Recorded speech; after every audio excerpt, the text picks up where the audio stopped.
오늘 패널로는 대한의사협회 상근부회장님, 강대식 부회장님 와주셨고요. 서울대, 서울대병원 교수협의회 비상대책위원회 위원장님이신 강희경 위원장님 와주셨습니다.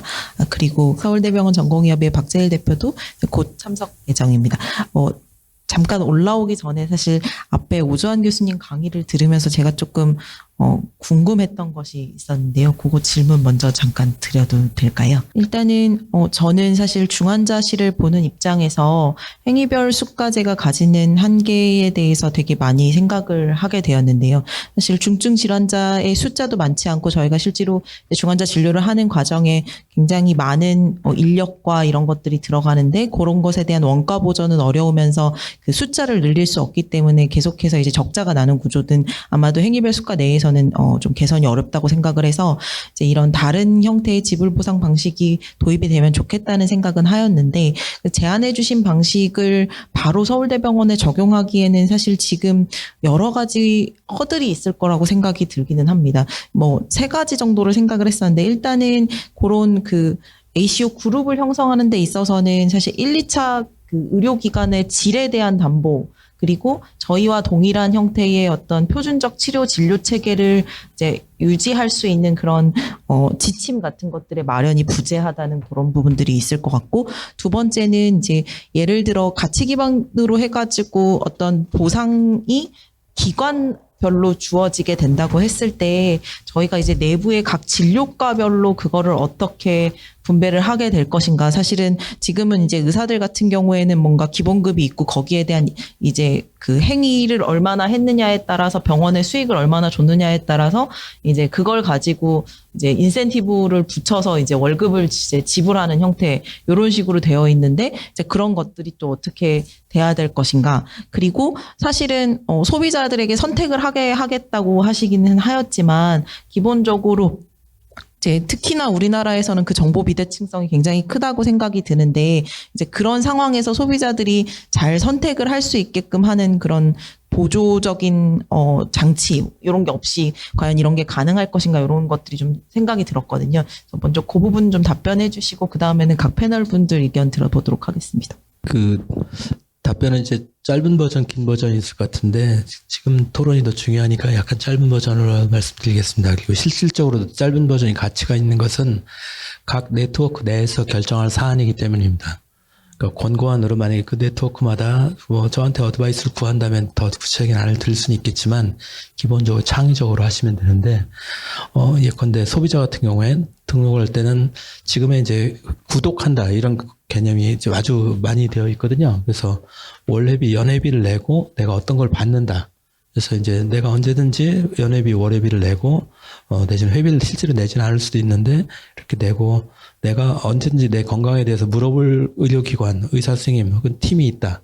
거기 비대면이든 대면이든 카톡이든 뭐든지 간에 내가 걱정되는 거면 다 바로바로 거기다 올려서 물어보면 병원에 오라든지 답변을 오든지 뭐 이렇게 되는 그런 서비스를 제공하고 받고 하겠다는 것에 대한 의사표명이고 소비자 단체가 이것에 대한 어떤 좀 표준적인 프로모션을 먼저 같이 개발을 하고 이렇게 하면서 지금 주치운동본부라는 데도 마침 있는데 거기엔 가정의학과, 내과, 가정의학과 예방의학하고 소비자 단체하고 같이 모여서 하고 있는 단체가 있는데 거기서 주도적으로 좀 더 역할을 해주시면 될 것 같고요. 두 번째 이제 임상 지침에 관련된 거는 자기 네트워크 안에 들어와 있는데 현재는 각 과별로 있는 글로벌한 클리니컬 가이드라인이 있지 세부적인 그런 가이드라인이 있진 않잖아요. 그리고 사실 글로벌한 가이드라인은 안 따르잖아요. 그래서 안 따르는데 실제 따르게 하는 거죠. 그래서 실제 가이드라인이 지켜져야 한다. 그리고 내부에 오디트를 할 수 있어야 됩니다. 그래서 사실 심사평가원하고 공단 직원들의 10% 정도를 그 네트워크가 그 인구 대비로 퍼센티지만큼 인력도 활용을 요청할 수 있게 되는데 이렇게 함으로써 임상 가이드라인을 잘 지켜나가는 것을 위한 학습도 같이 할 수 있고 서로 간의 교육 세션 내지는 이제 감사 세션 이런 것도 만들고 내부에서 퀄리티 임프루먼트한 팀이 주로 내과 선생님들 주로 자주 맡으신데 미국에서 보면은 이렇게 만들어서 퀄리티 임프루먼트 팀이 QI 팀이 돌면서 성적이 안 좋은 거를 건강보험공단 심평원이 이제 데이터베이스로 찾아주면은 거기 방문해서 왜 안 좋은지 찾고 이렇게 하면서 클리니컬 가이드라인이 안 지켜지는 걸 잘 지키게 하면서 성적 나아지게 하고 그런 식으로 이제 셀프 임프루먼트를 할 수 있는 그런 계기가 주어집니다. 그리고 페이먼트도 랩에서 지금 기존 구조를 그대로 유지하면서 추가적으로 공동이익분만 전체한테 배분하는 거거든요. 개별 기관에 배분하는 게 아니에요. 공동이익분은 그 네트워크 전체한테 그 주면은 그거를 그 소속 네트워크 기관에 배분하는 것은 n분의 1로 나눠도 되고 뭐 다양한 방식이 있을 겁니다. 그건 정하면 될 것이고, 기존의 페이먼트 시스템은 약간은 행위별 수가의 영향을 받아서 행위별 수가 좋은 걸 받는 그 과 선생님들이 좀 더 여유롭게, 아닌 데가 나쁘게 받지만, 환자당 수가는 이제 그거의 영향이 달라지게 되기 때문에 내부의 기본 스킴도 좀 달라질 겁니다.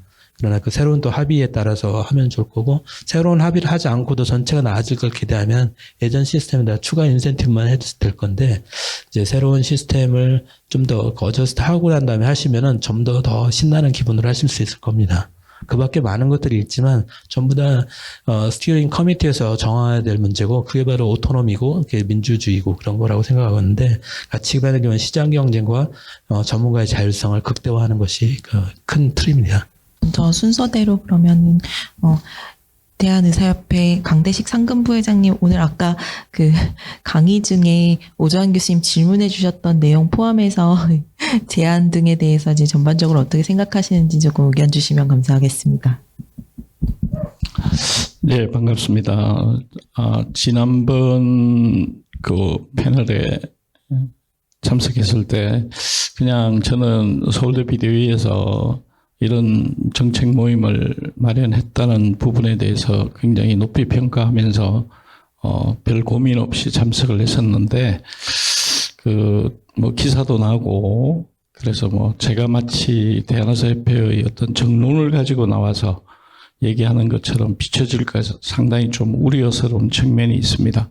교수님 그 슬라이드 안에 예를 들면 당연 지정제 폐지 이게 의협 아니다 이렇게 표현하셨는데, 아직도 저희가 내부적으로 사안별로 컨센서스가 이루어진 정도는 없습니다. 지금 진행하는 과정이고요. KMA 폴리시라는 그 길을 통해서 대의원회에서 운영하는 기구인데, 그 길을 통해서 어떤 대한의사협회의 정책 폴리시를 하나씩 둘씩 정해나가는 과정입니다. 그래서 여기에 대해서는 아직까지 저희가 표방하는 정도는 아직은 없다, 그렇게 말씀드리고, 오늘부터 제가 말씀드리는 부분도 어떤 부분은 굉장히 오 교수님 많이 새로운 부분이고, 또 어떤 부분은 이미 기존에 있었던 부분을 강조를 하시는 부분도 있고, 이래서 제가 의협을 대표해서 패널로 나왔지만 이게 뭐 100% 의협의 어떤 정해진 공론은 아니다, 그 전제를 좀 말씀을 드리겠습니다. 우선 교수님 말씀하시는 행위별 수가제 불균형 해소 방안, 예를 들면 5개 분야 중에서 검체 영상 시술 이쪽 부분이 이윤이 초과되어 있고, 기본 진료하고 수술, 처치 이쪽 분야가 원가가 상당히 미흡하다. 이런 부분은 제가 알기로 2018년 그 언저리에서 정부가 2차 상대가치 점수 평가하는 과정에서 이 개념이 처음으로 이제 대도됐던 것 같습니다. 그때 당시에. 그래서 우선 저희가 얘기하고 싶은 거는 전반적으로 의료기술이 발달함에 따라서 진단 툴이라든지 치료 툴이 여러 가지 기구나 검사를 통해서 많이 이제 발전했던 부분이고, 원가의 개념에 대해서 저희가 좀 아직도 많은 의문을 가지는데, 교수님 슬라이드 표현에서는 원가 플러스 적정 이윤을 표시했는데, 예를 들면 MRI 같은 경우에 과연 이게 기계값, 그다음에 뭐 전기료 뭐 이런 부분만 원가로 따지는 게 맞는지, 이전에 제가 정부하고 협상할 때 MRI를 테슬라별로 나눠서 3.0 테슬라, 1.5 테슬라별로 나눠서 원가를 좀 다르게 표현하는 부분, 이 정도는 동의를 할 수 있는데, 이게 기계를 언제 도입해서 얼마나 찍어서 원가가 보전이 됐고, 그 다음에는 이윤이기 때문에 가격을 어떻게 해야 된다, 이런 식의 원가 계산은 동의할 수 없습니다. 더더욱이나 그냥 우리가 진료실에서 환자하고 얘기하고 진찰하고 하는 피지컬 이그제미네이션이라든지 이런 걸 해서 생기는 진찰료라는 부분이 있고, 그다음에 이런 검사 툴을 동원해서 더 고의의 판단을 했을 때의 그 부분에 대한 가치를 평가해 주는 기준이 없습니다, 여기는. 그래서 이렇게 원가 판단한다는 부분에 대해서 일단은 좀 동의를 하기가 좀 쉽지 않고, 그 다음에 저 개인적으로 생각하기에 이런 식의 기준으로 남는 부분을 모자라는 부분에 이렇게 전환시키는 이런 식의 방법 말고, 기존에 이 부분은 이렇게 해서라도 병원 시스템이 유지가 될 수밖에 없는 현재 시스템을 빨리 극복하는 방법은 모자라는 부분을 빨리 채워주는 겁니다. 그래서 여기서 총점 고정 내지는 순정 없이 있는 그 상태에서 이거를 조금 이윤이 되는 부위를 이렇게 부족한 부위에서 전환시킨다. 이런 방법 말고 이 진찰료나 수술 처치 이런 부분에 부족한 부분을 빨리 순정을 통해서 정상화시키고, 그다음 나머지 부분을 어드저스트먼트 하는 부분은 제가 동의할 수 있습니다. 그래서 이런 방식 자체를 저희가 쉽게 정부가 하는 안을 동의하기는 좀 지금으로서는 좀 어렵지 않나. 근데 어쩔 수 없이 지금 얼마 전에 5월 달에 있었던 수가 협상에서도 이런 기준이 작동을 하는 것 같습니다. 그래서 저희가 실제적으로 이제 환산 지수만 놓고 하는 부분에 대해서 의협이 반대를 했었고, 지금 아마 건정심 소위가 어제 열렸던 것 같은데 거기서도 다른 방안을 아마 강구를 하고 있는 걸로 알고 있습니다. 행위별 수과제 케미 교수님은 오늘 저도 분절적으로만 알고 있었지 전체적으로 이제 교수님 강의를 통해서 이제 많은 부분을 새로운 부분을 알게 되었는데, 지금 현재 우리나라에서는 행위별 수가제가 주고 그다음 DRG 제도가 도입되어 있고 요양병원은 일당 제도가 있습니다. 행위별 수가제를 채택하면서 생기는 여러 가지 지적되는 부작용들은 저희 생각에는 이게 어떤 개인이 예를 들면 의사 한 사람이 자기가 생각하는 어떤 기준이라든지 이게 거기에 어느 정도 합당한 수준이 되면 당연히 워라밸도 생각할 수 있고 자기 퀄리티는 자기 스스로 또 협회를 통해서 얼마든지 이런 부분을 조정을 할 여지가 있습니다. 근데 어떤 행위 하나하나 그다음에 자기가 조금 더 현실을 벗어난 자율적인 분야로 생각할 수 있는 것, 개인적으로 뭐 비급여를 많이 제공을 해서 자기 수익을 올리겠다. 뭐 이런 부분들은 적정 수준의 어떤 그 보상이 이루어졌을 때는 상당히 이런 부분은 자유를 통해서 줄어들 거라고 봅니다. 이 아이템 하나하나에 대한 어떤 적합한 어떤 그런 것보다도 이 전체 마지막에 보면 전체 비용에 따른 적정한 이게 큐뮬레이티브 임팩트라는 게 이제 정확하게 어떻게 써야 될지 저도 잘 모르겠기는 한데 아마 자율적 조정을 의미하는 측면이 있을 겁니다. 독일이 아주 재미있는 제도를 가지고 있는 걸로 알고 있습니다. 이를테면 독일은 기본적으로 총액 계약제입니다. 총액 계약제지만 그 독일은 필요한 총액을 그 질병건고하고 계약을 하고 그 다음에 그 총액을 배분할 때는 지역의사회에다가 전체적으로 주는 걸로 알고 있습니다. 그러면 지역의사회는 이걸 행위별 수가제로 배분을 각 회원들한테 하고 그 지역의사회 개개인들의 동료 평가를 통해서 이제 예를 들면 어떤 사람이 돈 욕심이 나서 많이 해버리면 전체 파이가 정해져 있으니까 정상적으로 한자를 좀 작게 본 사람은 손해를 보는 그런 어떤 분기에 그런 일이 벌어지면 동료들끼리 서로 조정을 해서 전체 파이를 나누고 그다음에 의사회 입장에서는 총액이 빨리 소진이 될 것 같다 그러면 환산지수를 조금 낮춰서 전체 총액을 맞추고 뭐 이렇게 하는 게 의사의 자유를 주는 시스템을 알고 있습니다. 이게 적정 수준으로 보상이 되면 이런 여러 가지 기준들을 통해서 얼마든지 여기에 그 행위별 수가제를 유지하기 위한 기전들은 자율적으로 이루어질 수 있을 거로 생각이 됩니다. 저희 입장에서는. 그리고 한 가지 더 제 의견을 말씀드리면 혼합진료에 대한 부분인데, 여기도 지금 현재의 문제를 혼합진료를 하지 마라 이렇게 하면 뭐 병원이고 의원이고 다 유지가 힘들 부분이 있고, 저번에도 그 비급여하고 실손보험에 대한 그 심포지엄 때 제가 의견을 말씀드렸지만, 일부 지금 정부도 그렇고 의사들도 그렇고 특히 의학적 비급여 이 부분은 빠른 시간 내에 보장성을 강화를 해서 기준 비급여나 등재 비급여, 치료적 비급여는 빠른 시간 내에 보장을 해서 거의 다 보장이 되는 범위까지 충분히 올리고, 그다음에 선택적 비급여, 특히 건강보험에서 커버를 할 필요가 없는 이런 부분은, 아니면 그런 걸 선택한다 그러면 다른 패스웨이를 열어주는 것은 국민적 공감대를 통해서 얼마든지 논의가 가능하다고 저도 개인적으로 생각하고 있습니다. 그래서 지금은 혼합진료 금지 이렇게 하니까 혼합진료에 따른 영리화 이런 부분이 조금 사실은 좀 문제가 되는 것 같습니다. 그래서 정부도 한꺼번에 혼합진료 금지라든지 뭐 이런 부분을 주장하는 건 아니고, 일부 많이 좀 국민적 문제가 되고 부담이 되는 부분만 소팅을 해서 그쪽 부분에 정책적 어떤 조치를 하겠다 이런 식으로 접근하고 있는 걸로 알고 있습니다.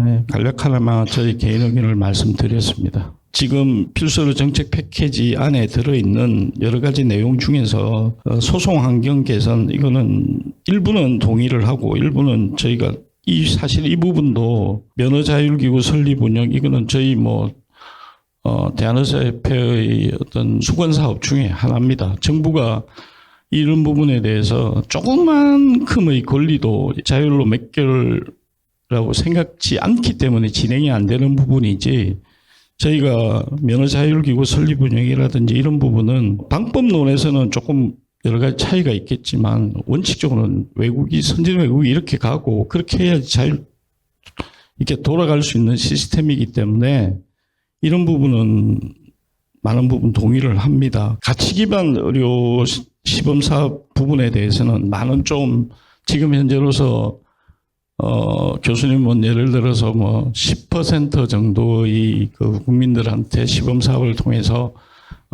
해야 된다고 말씀을 하시지만, 이 10%를 관리하는 기구라든지 그다음에 그 국민의 선호도 이런 부분을 따질 때 지금처럼 프리어세스가 이게 허용되는 이런 의료 환경에서 이게 쉽지는 않을 거로 생각이 됩니다. 그다음 전공의에 대한 사회적 대우 정상화, 이 부분은 비교적 잘 정리된 것 같습니다. 정말 저희도 지금 현재 이 의료대란의 주인공인 전공의 의대생들이 어떤 생각을 가지고 어떤 주장을 갖고 있는지 끊임없이 소통하려고 노력을 하는데 대답이 참 없어서 한 발짝도 못 나가고 있는 이유가 지금 이런 현실입니다. 그래서 교수님 안도 좋고 또 다른 전공의 자체가 7대 요구안을 기준으로 해서 얘기하는 부분을 조금 더 발전된 모습으로 협회를 통해서 전달이 되면 이런 걸 모아서 저희가 지금 대한의사협회가 올바른 의료 확립을 위한 특위 이래서 올특위라는 걸 만들어서 지금 하는데, 사실은 대한의사협회 역대 그 어떤 기구의 위원회 형태 중에서 가장 진보한 형태입니다. 그래서 이게 여태의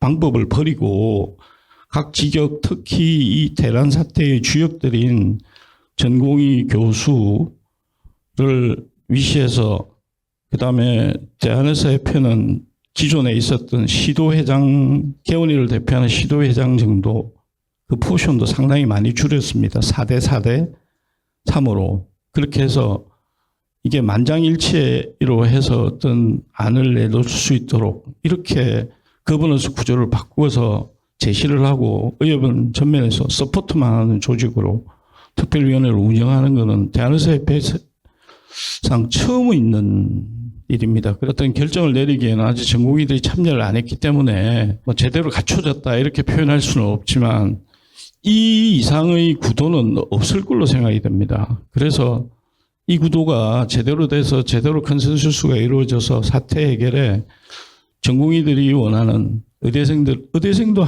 한 분, 의대생은 의사가 아니기 때문에 정식 멤버로 회원이 아니기 때문에 TO를 또 하나 줘서 의견들을 전부 수렴할 수 있는 기구를 만들어서 운영 중에 있습니다.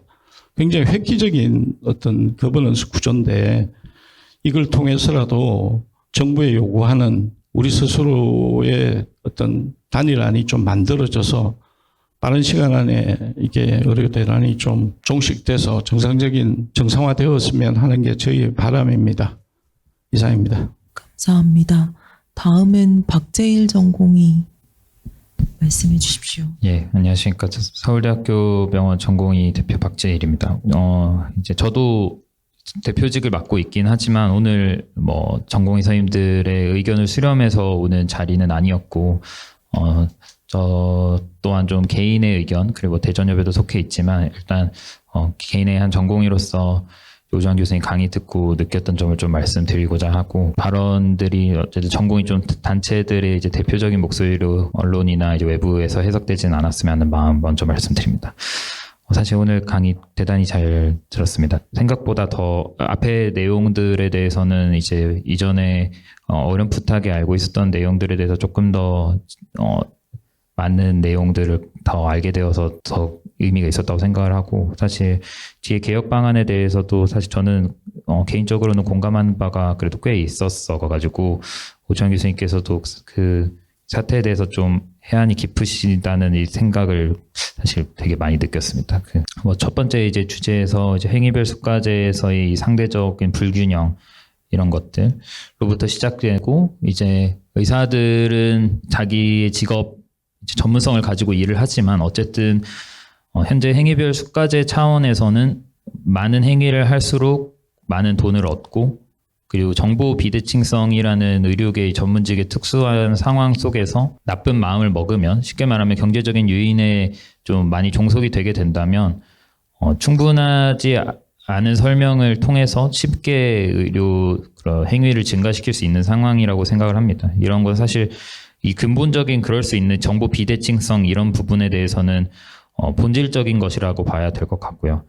그러면서 발생하는 이러한 의료비 증가 문제에 대해서 사실 저 또한 저번 이제 심포지엄 참석해서 말씀드렸던 것처럼 사실 대한민국은 저출산과 이제 사회적인 구조가 변화하는 상황에서 증가하는 의료비를 해결해야 하는 것이 가장 큰 선결 과제라고 생각을 하고, 첫 번째는 소비자 관점에서 어떻게 불필요한 수요를 적절한 의료 전달 체계 등으로 차단할 것인지, 그리고 두 번째는 공급자에서 유인되는 그런 불필요한 의료 행위들 어떻게 차단해야 하는지, 둘 다 굉장히 중요한 문제를 생각을 합니다. 그래서 정부가 가지고 있는 문제 인식이 결론적으로 의대 증원으로 이어진 것은 정말 사태에 대한 좀 깊이 있는 이해가 좀 부족하다는 생각이 들고, 이렇게 좋은 자리에서 논의할 수 있게 되어서 기뻤는데, 구체적으로 그런 공급자 유인에 대해서 저는 말씀 주셨던 것들 중에서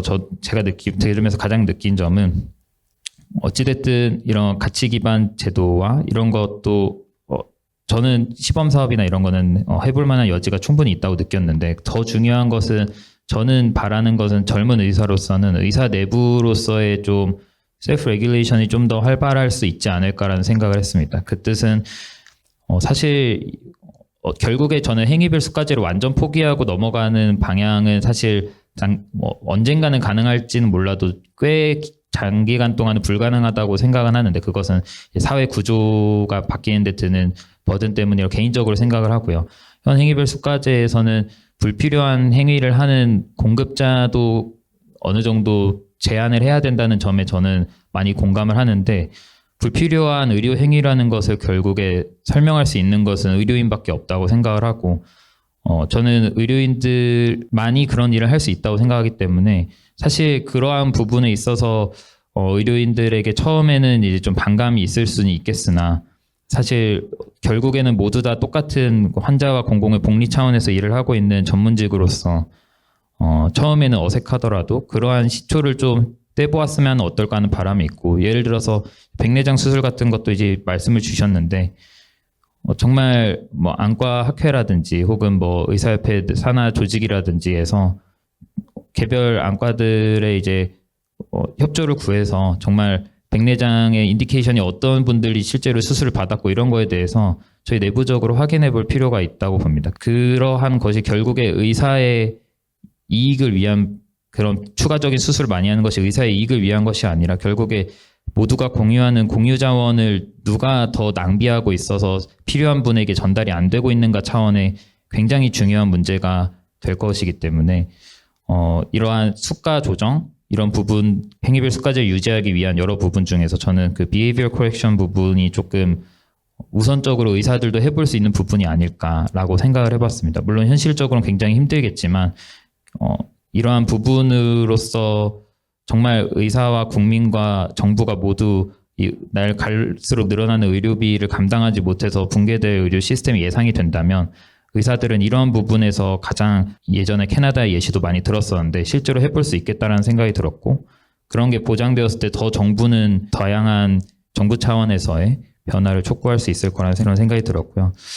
두 번째로 가치 기반 이 지불 제도에 대한 이제 사실 이 부분에 대해서 말씀 주신 것만 들었을 때는 사실 굉장히 시도해볼만하다는 생각이 많이 들었고 실제적으로 제가 이런 분야의 전문가로서는 아니기 때문에 더 다양한 의견이 많이 있으실 줄은 알기에 제가 지금 이 자리에서 판단하는 것은 적절치는 않겠으나 그래도 시범 사업 정도로 여러 가지 어쨌든 행위별 수가 제도도 나름의 한계점은 있을 것이기 때문에 다양한 모색 방법을 적극적으로 찾아보는 것도 나쁘지는 않을 것 같다는 생각이 있었고 물론 그 과정에서 환자분이나 이런 보건 정책 속에서의 혼란이 없을 정도로 통제된 부분에서 진행은 되어야 하겠지만 어쨌든 행위별 수가제에서 수가를 조정하고 지불을 개선하고 하는 방법 이외에도 생각해 볼 수 있겠다라는 의견이 있었습니다. 마지막으로 오주영 교수님께서 개혁 방안 여러 가지 말씀해 주셨는데 사실 저는 소송 환경 개선 측면에서는 먼저 면허 자율기구 설립 운영에 대해서는 상당수 동의하고요. 현재 정부가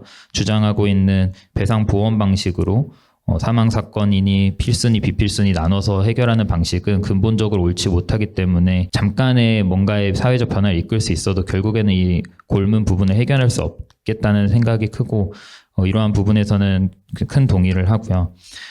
다만 이러한 부분에 있어서도 저희 의사 차원에서 좀 셀프 레귤레이션 측면으로 더 적극적인 모습이 많이 비춰졌으면 좋겠다는 생각을 했습니다. 그 이유는 국민들 입장에서는 당연히 이제 물론 위로금을 즉시 수령한다는 이런 점 등은 이러한 정책 변화로 인해서 이익이라고 생각되는 부분들도 있겠지만 마치 의사들이 자신들의 면허 자율기구를 통해서 이전에 마땅히 처벌받아야 했었던 것을 그냥 내부의 이기심으로 처벌하지 않는 것 아니냐는 불안감은 당연히 있을 수밖에 없다고 생각하고 그러한 인식의 차이 때문에 현재 이렇게 과도한 민형사상인 고발이 있다고 생각을 합니다. 그런 차원에서 저희가 할 수 있는 최선의 일은 정말 명백하게 잘못된 행위에 대해서는 의사들도 그것이 잘못되었다고 당당하게 얘기할 수 있는 전문직 사회가 되었으면 한다는 생각이 있습니다. 보건복지부나 이런 데서 의협의 면허 관리를 주지 않고 예부대에서 윤리위원회를 열어도 민형사상으로 진행되는 사건에 대해서 별다른 특별한 이견을 제시하기 어렵고 이런 현상도 다 알고는 있지만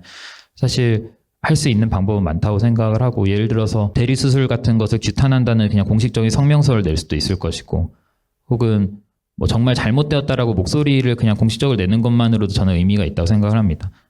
젊은 의사를 포함해서 어떠한 분들의 의사도 마취되어 있는 여환자분들을 성폭행하거나 이런 의사들에 대해서 긍정적인 혹은 보호를 해줘야 된다고 생각하는 의사는 대한민국에 단 한 명도 없다고 생각을 하고 그런 것에 대해서 얘기하지 않는 것이 의사를 위한 것이 아니라 오히려 얘기를 하는 것이 더 의사라는 이런 전문직으로서의 가치를 위한 것이라는 점에 사실 젊은 의사들이 너무 뼈저리게 느끼고 있어서 물론 면허 관리 아직 안 넘어오고 정부 측에서도 많이 협조해 주셔야 되고 의사들의 이런 자율적인 자정작용을 인정해 주시고 의사들의 그런 방향성도 같이 합의를 해 주셔야 되는 것도 맞지만 의사 차원에서도 뭔가 노력해 봤으면 좋겠다라는 측면이 있습니다. 이런 행위별 수가제 개선과 가치 기반 의료는 역시 내용만 들었을 때는 사실 좋은 방향성일 것 같다는 생각도 있는데 제가 이 부분에 대해서는 정확하게 충분히 판단할 수 있을 정도의 지식은 아직 없는 것 같아서 그 정도의 감회만 말씀드리고 전공의에 대한 사회적 대우 정상화 부분에서는 여러 가지 방안에 대해서 방향성 자체에는 크게 동의를 하고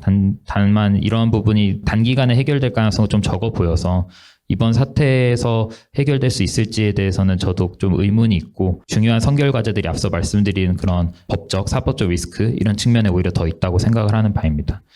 필요 의사수 관련해서 의대 정원 조정은 사실 말씀드렸듯이 의료비를 줄여서 지속 가능하게 하는 게 대한민국 의료의 가장 첫 번째 조건이라고 생각을 하고 건강보험이 곧 3, 4년도 안 돼서 고갈된다는 이런 상황이고 갈수록 저출생으로 더 심화될 것은 누구나도 뻔하기 때문에 그런 차원에서 의사수를 이렇게 증원하려고 하는 시도는 정말 의료 시스템에 대해서 모르시구나. 오늘 강의를 좀 오셔서 같이 들으셔야 됐을 텐데라는 생각을 하고 그래서 이런 안에 대해서는 뭐 정도에 따라서는 이제 다르겠지만 대부분은 이제 합리적인 정도로 제시를 하셨다고 생각을 하고 사실 저는 말씀 주셨던 바도 있으신데 오주환 교수님께서 의사 증원이 필요하지 않다고 생각을 하고 오히려 필요하지 않도록 수요를 그리고 의료비를 통제해야 되는 것이 우리가 나아가야 될 방향이라고 생각을 해서 이러한 점에 대해서는 말씀드리고요. 혼합진료 같은 것도 아까 말씀해 주셨듯이 급여 보장성이나 이런 부분을 먼저 OECD 동의 수준을 맞추고 나서야 얘기할 수 있다고 생각을 하고 혼합진료를 들고 나온 것은 정부는 이제 좀 비윤리적인 선택적 비급여만을 진료하는 일부 의사들 때문에 들고 나왔다고 생각을 하는데 그런 것은 자정작용으로도 해볼 수 있지 않을까라고 생각을 했습니다.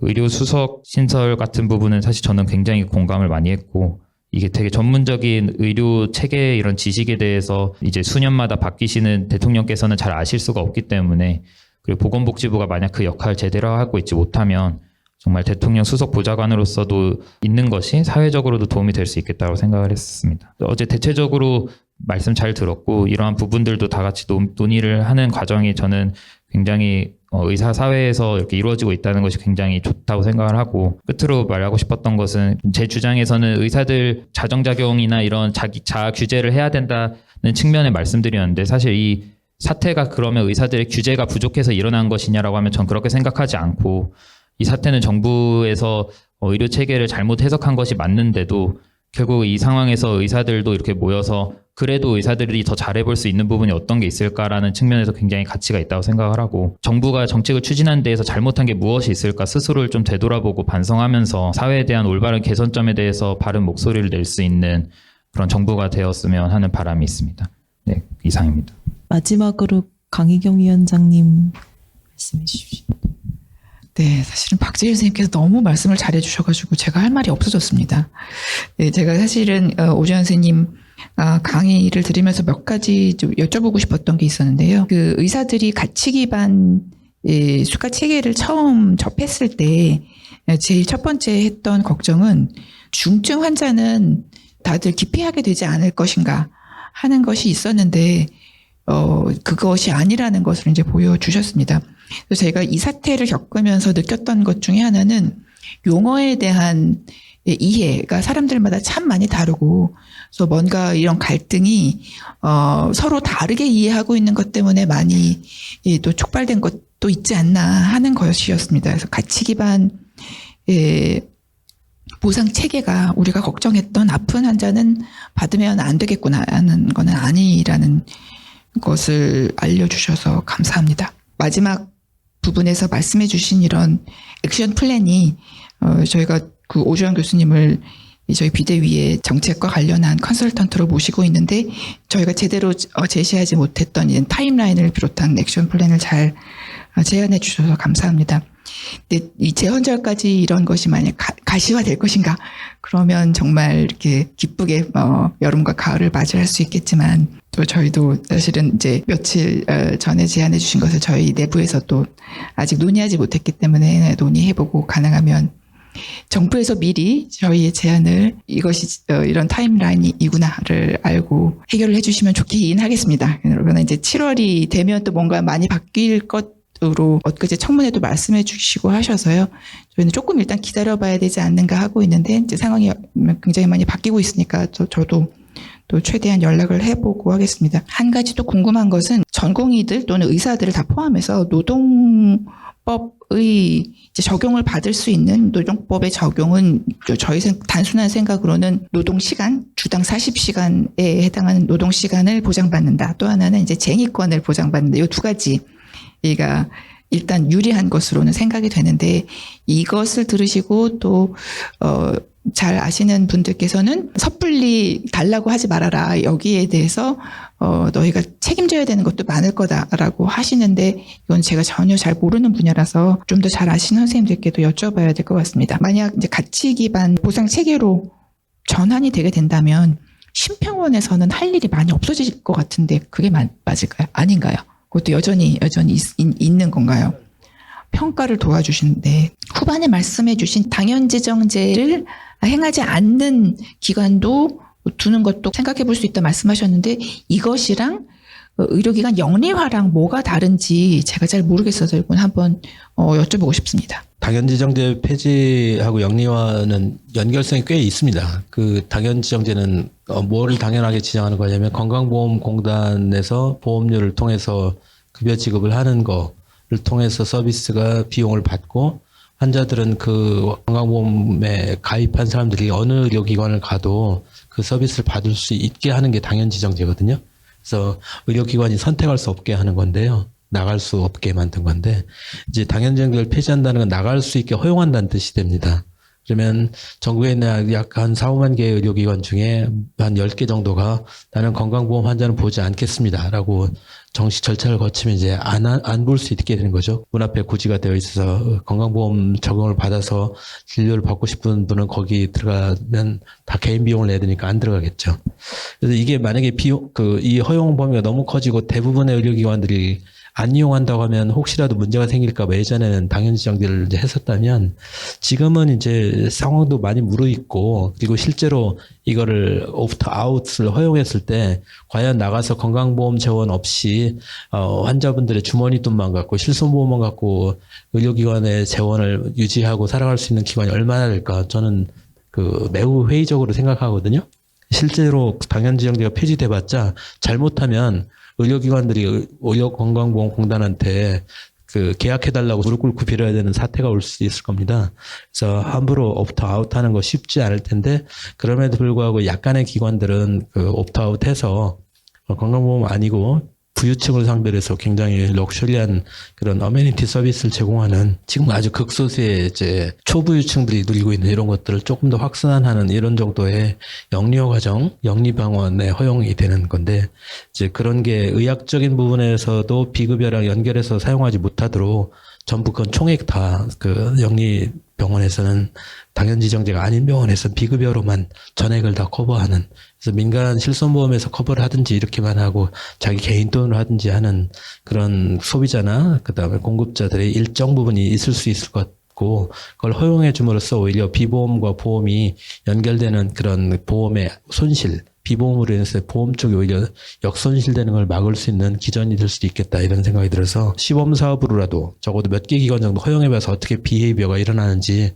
한번 보는 것 정도는 괜찮지 않을까 싶습니다. 그래서 영리화랑 당연지정제 폐지가 같은 말은 아니지만 사실상 상당히 연결되어 있다 이렇게 말씀드리고 싶고요. 답변 미리 드리긴 했지만 가치기반 제도를 하면 심사평가원이 행위를 이제 더 이상 심사하지 않거든요. 가치기반 시범사 하고 있는 기관에 대해서는 오히려 이제 평가를 하게 되는 거죠. 그래서 결과평가를 하게 돼서 결과평가가 셀프 리포트로 허용해도 그 문제가 없는 건 셀프 리포트를 하지만 셀프 리포트라면 게이밍이 일어날 수 있는 많은 인디케이터들이 있거든요. 그런 것들은 심사평가원이 거기에 맞는 방식, 어떤 건 서베이로 해야 되고 어떤 건 클레임 데이터 갖고 청구 자료 갖고 하기도 하고 어떤 거는 만족도 조사 별도의 서베이 또 따로 할 수도 있고 이렇습니다. 그래서 이거를 함으로써 오히려 평가가 더 활성화되는 평가원의 심사평가원 중에 심사보다 평가가 더 강화되는 그런 오히려 심사평가원에 이제 많은 분들이 평가를 더 하고 싶어 하시는데 그런 취지랑도 잘 맞을 수 있어서 기관 컨플릭트는 없을 것 같습니다. 노동법 적용 부분은 저의 완전한 전공 분야는 아니지만 예전에 쭉 활동했을 때 감안해서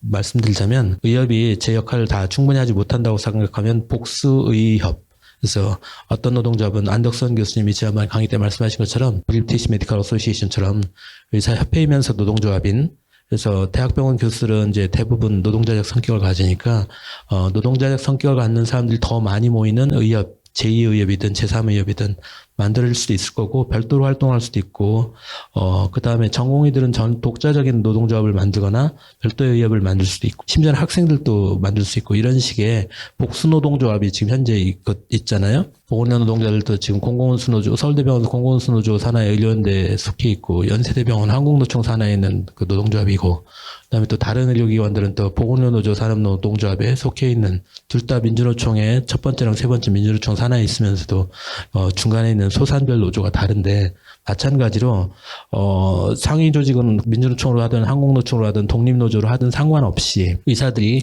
의사노조를 만들 수도 있고 상위 기관을 선택할 수도 있고 별도로 할 수도 있고 뭐 다 가능할 겁니다. 공공운수노조 산하의 의사노조를 할 수도 있고 보건의사노조의 산하의 의사노조를 할 수도 있고 한국노총 산하의 의사노조를 할 수도 있고 그럴 겁니다. 근데 이제 시간에 대한 부분은 그런데 이제 쟁의권 부분에 대해서는 쟁의권을 제한하는 경우가 이제 그 단체 행동권을 공무원은 제한하고 있는데 이제 기간 산업 부분 노동자들한테 쟁의권을 제한하는 그 조치가 있었고 예전에 노동법이 있었고 그게 점차 개선돼서 노동학법 개선들이 있어 왔는데 의사의 경우에 지금 오히려 사직도 금지되고 오히려 지금 어떻게 보면 노동법의 범위 바깥에서 적법하지 않은 방식으로 제한을 받고 있는데 이것은 법제화를 통해서 이게 인정받거나 안 받거나 하는 사회적인 공론화 과정에서 만들어지는 건 오히려 가치 있는 일이 아닐까. 그렇다면 공무원이 이제 쟁의권이 없지만 다른 어떤 것들이 보장되는 것들처럼 쟁의권도 인정받으면서 여기는 이제 가능한 직종으로 분류되거나 하는 것이 가능할 수도 있고 아닐 수도 있고 이건 해봐야 알겠지만요. 그러나 하나 그 노동법 틀 안에 들어가면 세계의사회도 동일한 제안을 하고 있는데 의사가 파업권을 가질 수 있다라고 제안을 하고 있잖아요. 그래서 그거에 따라서 쟁의권이 있게 헌법적으로 그 판단될 거라고 생각을 하는데 그 과정의 절차를 지켜야 되는데 절차 보통 15일, 14일 정도, 반달 정도인데 안덕선 교수님께서도 얘기하셨지만 어떤 것이 요구사항이고 뭘 논의해야 하는데 협의가 얼만큼 됐고 성실한 협의를 잘 하지 않았거나 했는데도 불구하고 합의가 좁혀지지 않을 때 그때 비로소 이제 쟁의에 돌입하는 것인데 그 쟁의에 우리 전공의 선생님들은 그 절차를 거치지 않고 쟁의 행위를 한 것이나 마찬가지여서 세계의사회가 권고하는 안을 지키지 않았습니다. 그래서 그것 때문에 이제 동아일보 이진영 논설위원께서는 그 부분에 대한 지적이 있으셨고 그 외에 많은 부분에 전공의들의 피해랄지 그동안 저임금 장시한 노동에 대한 지지 그런 것이 해결돼야 된다는 것의 지지 의견이랑 정부에 대한 그 여러 가지 정부가 잘못하고 있는 것에 대한 비판을 굉장히 세게 하셨지만 유일하게 전공의 부분도 그 부분은 그 오히려 잘 지켜서 앞으로 쟁의든 어떤 사회적 목소리를 내야 된다. 그게 사회적 전문가들이 해야 될 그 책무라고 얘기를 하셨는데 그런 식의 사회적으로 성숙한 사회가 전문가가 누릴 수 있는 권한이 축소되지 않도록 하면서도 책무를 다할 수 있게끔 상호 합의를 만들어가는 과정에 노동법 적용이라고 하는 것의 하나의 과정으로서 별도의 법이 필요할 수도 있지만 노동법 틀 안에서도 할 수 있는 여지는 한번 검토해볼 가치는 있지 않을까 이렇게 생각이 듭니다. 변호사 자문을 지속적으로 받아보실 만한 가치가 있지 않을까 싶고요. 그다음에 액션 플랜 그 타임라인까지 제시해서 감사하다고 했는데 이대로 좀 진행이 되면서 빠르게 합리적으로 우리가 사실 비대위 심포지엄을 하면서 감사하게 생각하는데 많은 부분이 이제 지금 정리가 되어간 것 같거든요.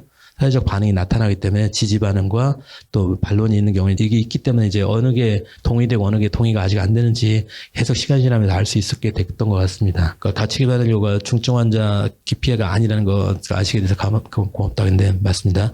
다치기 받으려 같은 것은 그러니까 이거 이제 기피하는 현상을 크림 스키밍이라고 하는데 민간의료보험이 난이도가 높은 환자를 일부러 안 받는 방식이 민간의료보험의 나쁜 행태인데 그런 것들을 공공의료보험을 아예 할 수도 없게 해놨지만 가치기 받으려서 똑같이 그렇게 그런 현상이 생길 수 있는 걸 미연에 방지하기 위해서 컨디션이 나쁜 환자한테 오히려 예산을 더 많이 배분해서 실제로 과거에 썼던 그 비용을 히스토리컬 코스트라고 해서 그걸 사용하기도 하는데 그럼으로써 실제 자원이 많이 들어갈 환자한테 더 많은 예산이 잘 배분되게 함으로써 하이 리스크 하이 리턴을 얻을 수 있게끔 하는 그런 장치라 그런 크림 스키밍은 일어나지 않는 게 정상적인 인센티브입니다. 감사하고요. 우리 박재일 선생님, 우리 전공의 선생님들 저 공식적인 자리에서 개인 의견을 전제로 하더라도 많은 의견을 표명을 최근에들 해주셔서 대단히 감사하게 생각하는데 아산병원 전공의 선생님들이 동아일보랑 인터뷰, 응급의학 전공의들의 그 의견 발표랄지 소아과 전공의들의 의견 발표, CMC 전공의들의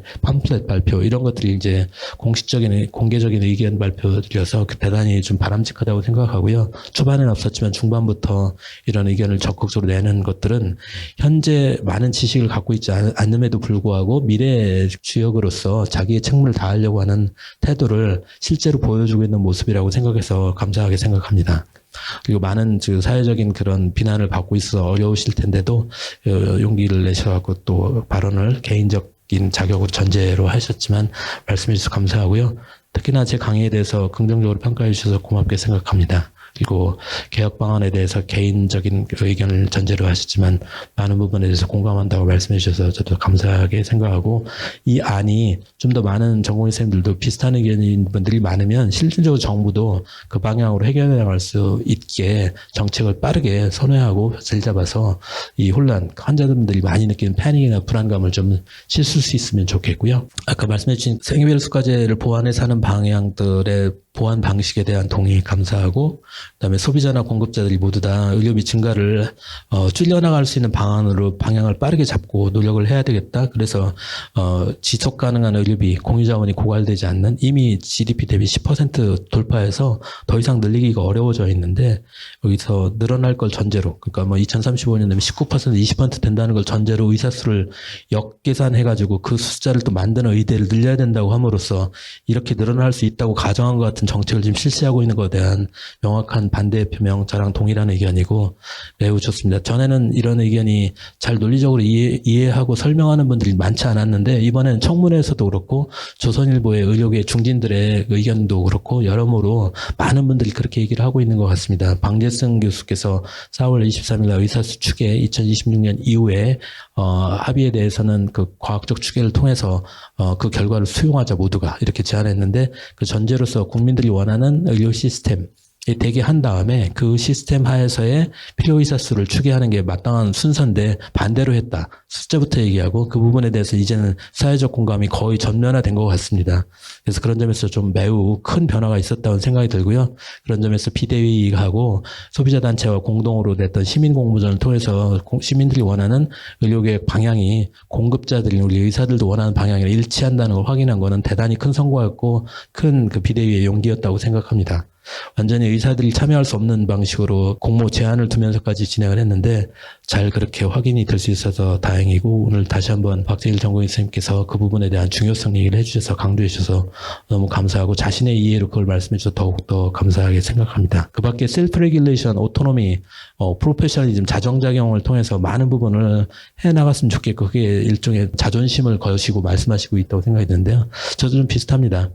그래서 지난번에 의협 해체가 도움이 될지 방해가 될지 이 사건에 아니면 의사들의 이해관계에 이런 말씀 드렸는데 그 말씀 드린 것도 똑같이 자율규제를 잘함으로써 인정받는 전문가가 될 때 그것을 의협이 잘 촉진할 때 크게 의협이 역할을 하는 거라면 그거에 반대되는 역할을 하는 것처럼 보일 때는 의사들한테는 크게 자존심 상한 일이고 부끄러운 일이고 그런 조직이 될 수 있을 거라는 말씀을 드렸던 것인데 진지하게 의협에서 좀 고민해 주셨으면 좋겠고 또 우리 상근 부회장님 저한테 좀 작은 목소리로 의협의 정책안 논의의 부분에서 앞으로 자문이나 아니면 논의하는 데 좀 참여해 주시면 좋겠다고 초청을 해 주셨는데 아무튼 의협이 그런 자정작용을 강화할 수 있는 노력을 적극적으로 해나가는 것에 대해서 열심히 하신다면 저도 의협이 잘 돼나가는 방향에 도움이 된다면 돕고 싶습니다. 해체가 제 의견이 아니고 제대로 의사들의 의견을 자존심을 잘 발휘하는 정상적으로 인정받는 부족하면 부족한 만큼 훌륭하면 훌륭한 만큼 그대로 인정받을 수 있는 그런 행동을 해주시는 대표 조직이 되길 좀 기대하고요. 단일 대표가 될 수 없다면 복수 대표를 허용할 수 있도록 되었으면 좋겠다는 생각이 듭니다. 그리고 혼란이 없을 정도의 그 가치기반료 시범 사업을 한번 해보고 싶다라는 말씀 저도 감사하고 저도 그 정도 선에서 하면 좋겠다는 생각이 들고요. 피플 서비스가 적용되는 사람들이 있어야지 서로 비교도 되고 건전한 그런 평가도 이루어질 수 있어서 뭐 어느 한쪽으로 갑자기 쏠리지 않았으면 저도 좋겠습니다. 그래서 다 각자 사랑하는 방식으로 각자 기대하는 방식으로 해보고 정정당당하게 깔끔한 승부를 통해서 점점점 이동도 하고 반대 방향도 이동하고 백워드 앤 포워드 할 수 있게 되었으면 좋겠습니다. 소송 환경 부분 셀프 레귤레이션 중심으로 앞으로 갔으면 좋겠다는 그 소송 환경이 셀프 레귤레이션 취지하고 맞아서 동의하신다는 분은 감사하고요. 그밖에 보상 방안에 대한 대체적인 동의랑 큰 방향에서의 동의는 자세한 거라 기술적인 것이라서 자세하게 말씀하기는 어렵다고 말씀해 주신 거 인정하겠습니다. 그리고 전공의들의 사회적 대우, 정상적 대우에 대해서 제가 추정하고 있는 것들에 대해서 비교적 큰 방향성에 동의해 주신다고 해 주셔서 감사하게 생각하고, 이게 빠르게 될지 모르겠다고 생각하셔서 얼마나 그동안 사회로부터 따로 아이솔레이션 되거나 아니면 정부에 대한 신뢰가 아직 믿기 어려운 조직으로 보시는지 잘 느낄 수 있었는데요. 저는 정부가 이걸 못할 이유도 없다고 생각을 합니다. 그래서 즉시 정부가 당장 이번 달에 하시겠다고 보여주셔서 우리 전공의 선생님들의 생각이 틀렸다는 걸 입증해 주시면 더욱 감사하겠습니다. 그리고 가장 중요하게 의사 수를 늘려서가 아니라 의료비 전략을 통해서 오히려 공유자원의 지속 가능성을 높여서 해결하는 방식의 정책 방향을 잡고, 그렇게 했을 때 의사 수가 오히려 필요하지 않을 수 있고 현재 의사 수를 갖고도 잘할 수 있는 그런 이런 시스템의 개혁 방향을 다시 한번 강조해 주신 거 감사합니다. 의협에서 말씀해 주신 거 보면은 가치기반 시범사업 10% 제가 얘기한 게 아닙니다. 한 의료기관 네트워크가 최대로 10% 이상은 할 수 없게끔 해야 된다는, 너무 커지면 독점적인 지위를 갖게 되기 때문에 말씀드린 거고요. 오해를 안 해주셨으면 좋겠고요. 그다음에 전공의 사회적 대우에 대해서 대체로 동의하신다고 말씀해 주셔서 감사하고, 연어자율기구에 대해서 같은 희망사항을 갖고 있다고 말씀해 주셔서 감사한데, 차이는 의협에 네스티드되는 제너럴 메디컬 카운실이 저는 아니고 의협과는 별도의 정부 기구로서 독립적인 거의 법원과 같은 수준의 의사들이 하는 법원 같은 그런 독립적인 것에 대해서 의협도 의협 내부에 두려는 노력을 공식적으로 요구하지 않고 별도 기구로 설립되는 것에 대해서도 동일하게 지지하는 의사표명을 공식적으로 좀 해주시는 것을 논의해 봐 주셨으면 합니다. 그리고 순중 없이 하는 것보다는 순중을 통해서 우선은 좀 언더페이드, 언더프라이스 된 영역을 올리고 나서 그 다음에 갔으면 좋겠다고 하는 부분, 저도 재원이 지금 GDP 10% 쓰고 있는 동안에 12% 올라가기 전에 그렇게 할 수 있는 여지가 좀 있을 것 같아 보입니다. 그래서 제로섬을 안 하고 부족한 부분을 먼저 올리고 높은 부분은 덜 올리거나 안 올리거나 하는 방식으로 해서 좀 맞추고, 그 다음에 이제 전반적으로 물가 상승률을 잘 적용해서 가는 것, 이렇게 하는 거에 대해서 저도 동의할 수 있는 부분이고요.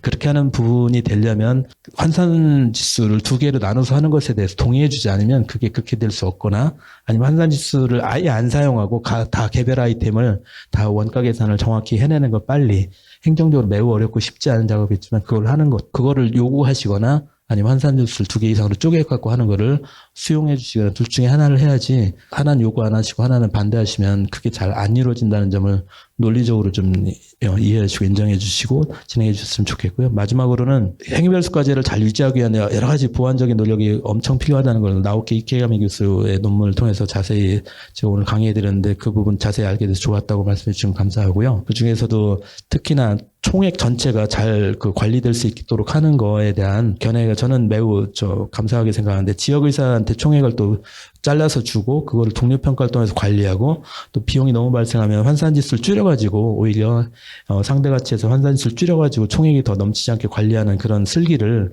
사실 전문가의 자율 규제, 이거랑 박재일 선생님 말씀하신, 정공인 선생님 말씀하신 거랑 동일한 맥락인데요. 그럼 우리가 공유자원을 잘 관리를 스스로 할 수 있게 되는 거거든요. 일본 정부는, 일본 의사회랑 그걸 어느 정도 하고 있는 거라면, 총액계약제라고 말하지 않고 있지만 그런 거라면, 독일은 총액계약제라고 말하고 그걸 하고 있는 것이고, 그 총액계약제의 가장 강점 중에 하나는 의사들의 이런 전문주의와 자율성을 굉장히 높게 인정해주고 내부에 관한 통제권을 오히려 의사협회가 적극적으로 갖는다는 점이 강점이 될 수 있는데, 이전의 의사협회 분들은 그 점을 인지하지 못하시거나 그 점을 무시하거나 하셔서 총액계약제는 무조건 알러지 반응처럼 무조건 총액계약제 안 돼, 총액계약제 안 돼, 이렇게 나왔던 것 같습니다. 그에 비해서 오늘 상근 부회장님의 총액계약제의 긍정적인 여지에 대해서 잘 이해하시고, 저는 학자로서 평가했을 때 정확히 이해하시고, 이거의 긍정성을 말씀해 주신 부분을 좀 더 높게 가치 있게 평가를 하고 싶습니다. 마지막으로 선택적 비급여가 따로 빠져나갈 수 있는 패스웨이를 열어주는 거, 영리기관이든 아니면 요거는 혼합진료 금지라는 표현을 명확히는 안 쓰셨지만, 혼합진료 안 하고 비급여만 따로 할 수 있게끔 해서 그쪽을 욕하지 말고 그냥 쓰게 해주는 걸 하자.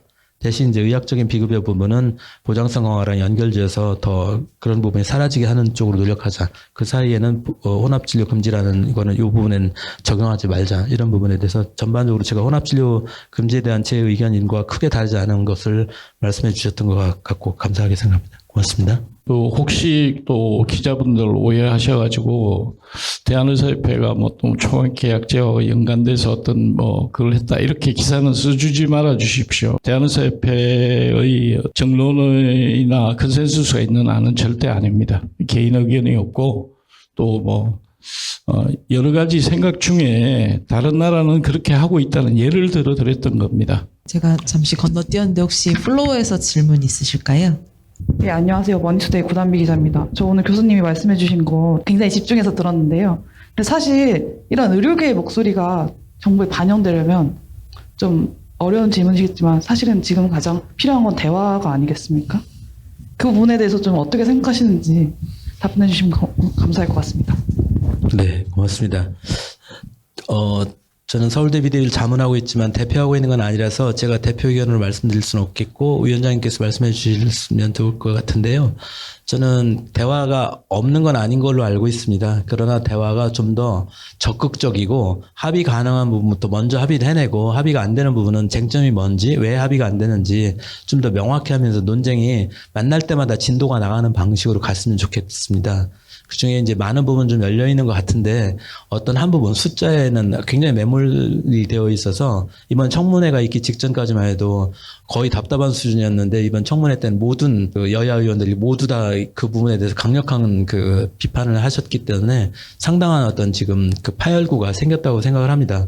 그래서 좋은 대화가 이루어질 수 있도록 저는 모처럼 국회가 역할을 한 거 아닌가 하는 생각이 들어서 그 이전에 국회가 거의 역할을 안 했는데 비해서 몇몇 개인 의원들은 헌신적으로 하신 분이 있긴 합니다만 안철수 의원이나 신현영 의원님이나 이런 분들 그 역할을 21대 국회 때 해주셨지만 22대 국회가 지금 하기 시작한 박주민 위원장을 비롯해서 여야 국회의원들이 그런 대화를 적극적으로 만들어내는데 기폭제가 되어주신 거에 대해서 개인적으로 저는 기대 안 했기 때문에 더 크게 기쁜지 모르겠는데 감사하게 생각하고요. 이걸 계기로 더욱더 대화가 공식적, 비공식적, 반공식적으로 계속 이루어지길 바라고 저도 7월 17일, 22일 미래는 시한을 좀 두고 생각할 시한을 두지만 더는 미루지 않는 그거를 좀 염두에 두고 말씀드렸고 적극적으로 기자님 말씀대로 대화가 필요하다는 거 100% 공감합니다. 위원장님께 마이크를. 네, 사실 뭐 서울대 비대위는 일개 대학이라서 뭐 저희가 뭐 대표성을 가지고 말씀을 드릴 수 있는 것도 아니고 사실은 지금 관건은 전공의 선생님들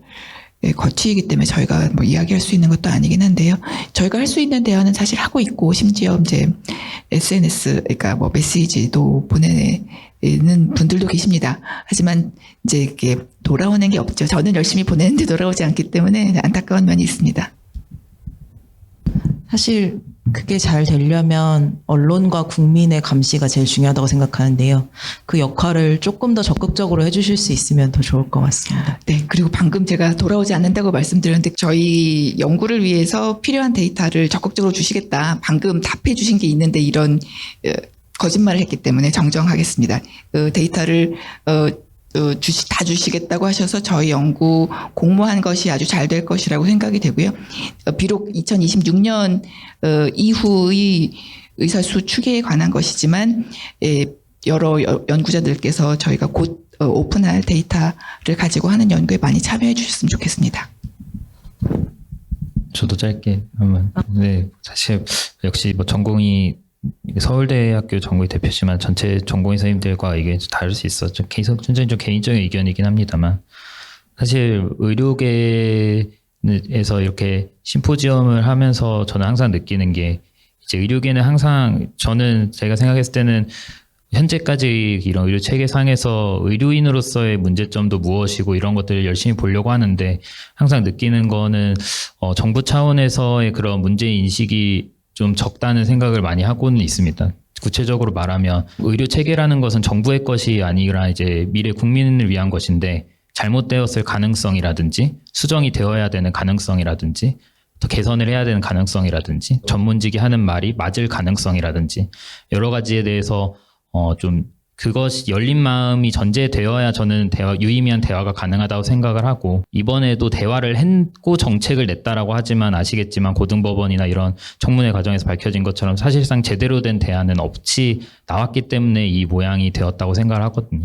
정부와 대화가 필요하다는 것은 사실 당연한 사실이지만 그 대화를 위해서 선제적으로 되어야 되는 조건이 무엇인지 정부가 좀 알았으면 하는 바람이 있습니다. 전공의를 비롯해서 모든 의료계는 사실 이 의료 체계에 대한 문제 인식과 개선 방안에 대해서 그 생각을 하고 있는 것이지, 그리고 이 과정에 대해서 저는 개인적으로 의료계가 주장하고 있는 것도 틀리거나 잘못되었을 수 있을 가능성도 물론 있다고 생각을 합니다.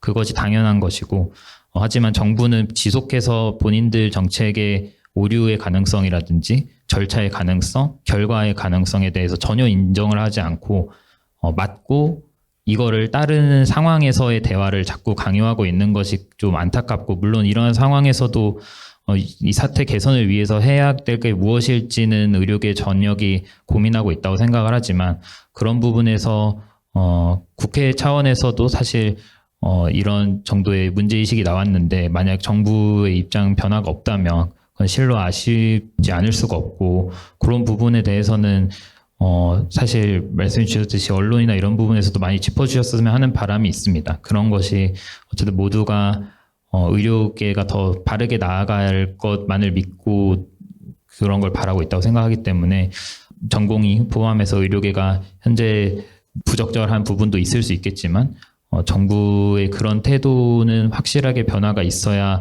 유의미한 정말 대화가 탄생할 수 있지 않을까 하는 개인적인 생각이 있습니다. 사실 의료계와 정부만의 문제가 아니거든요. 그래서 국민들의 건강이 달린 문제고, 이거는 가장 나라에서 중요한 문제 중에 하나인데 그 논의의 중점에 국민들이 좀 배제되고 있다는 느낌이 듭니다. 그 이유 중에 하나는 정부가 우리나라 건강보험 재정의 위기라든지 그것이 지속 가능하지 않다는 사실을 제대로 안 알려주고 있는 거고, 그걸 알리는 역할은 언론에서 조금 해주셔야 되는 부분일 것 같고요. 그게 재정이 한계가 있는데 수요가 늘어날 거를 통제하지 않고 공급만 늘리겠다고 하는 말도 안 되는 전제를 바탕으로 이루어지고 있는 현재의 증원 정책을 많은 국민들이 의사가 늘어나면은 의료 질과 서비스의 접근도가 향상될 것이라고 생각하게끔 호도하고 있는 부분은 분명히 여전히 남아 있습니다. 그래서 그런 부분들이 정확하게 노출이 되고 우리 모두가 바라는 의료가 뭔지를 정한 다음에 그거에 맞게 정책을 짜가야 되는데요.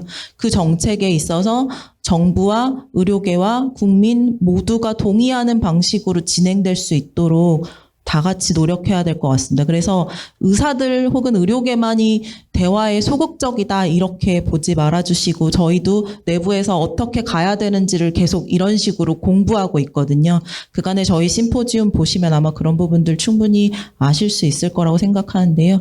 그런 게 잘 전달됐으면 좋겠습니다. 오늘 심포지움 여기서 마치겠습니다.